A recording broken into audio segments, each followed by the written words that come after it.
Here's another example of a point collection. Here, a collection of point-like elements along a spiral. And the spiral itself is something that I've dealt with in earlier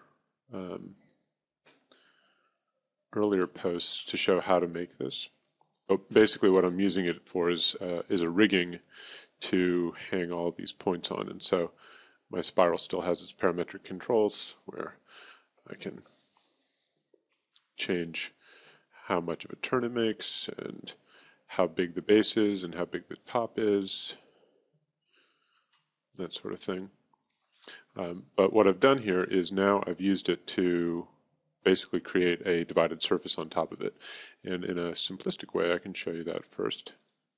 If I take my basic reference line and I turn on 3D snapping, and I'm going to do this on level 1. Say I want to repeat some element along this line.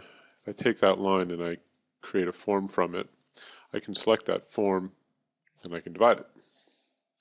And then figuring out which one is, yeah, there we go. So if I just turn off the U grid, basically you can see that now I just have a single set of divisions. And if I load into it, let's see, I've got a loaded family here somewhere. If I load into it, say family 4, which is just a sphere, you can see that now I've got a bunch of these elements along a line. And if I move the line, all of my elements move with it. And I can change the distribution of this, same as before. So it's a bit of a hack because you basically use an intermediate surface when you're doing this, but the same basic principles hold for the regular divided surface. Now, on this guy, it gets a little bit more complicated because you can't just do a straight extrusion off of this line because you get weird self-intersections. So what I'm going to do is I'm going to delete this and show you that here's this funny form over the whole thing. And I'm just going to go in and I'm going to show you how you would create a surface on top of it. So if I have my line tool again, and I'm going to set the work plane of that point, and I'm going to make just a little line like that. I'm just going to drag this back down to here. It's a little easier to control. And I go select and select. I think I got both elements there. Oh, hold on one second. Have to tab into this so I can select the line and then select this line. And now I have my surface. So now I can take my surface and I can divide it and figure out which one I want to turn off. Oh, other one. Keep that one at fixed distance and change this one to none. And now I have my divisions. So now I can take my divided surface and I can host my point-like element on it. Here it's a sphere. And now I have them all along the surface. And if I just want to isolate that so I only see that element, I can turn off my masses. And now I've just got my points. I can select each one of these guys. I can select the whole thing. Change, oops. Select this, I can change how many there are. Right now it's at fixed distance. If I change to fixed number, I can go 36. It'll percolate through. Have a lot of elements along the line.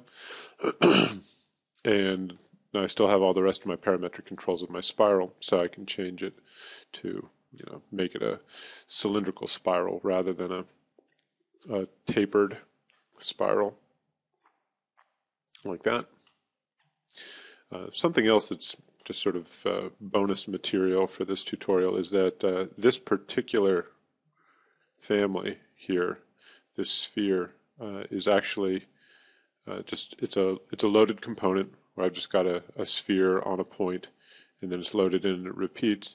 I've also hooked it up so that the radius changes along with the distance from this point to this point, which means that I've actually got a lot of intelligence built into these individual points so that I can do things like the distance between this point and this point is the same as the distance between this point and this point.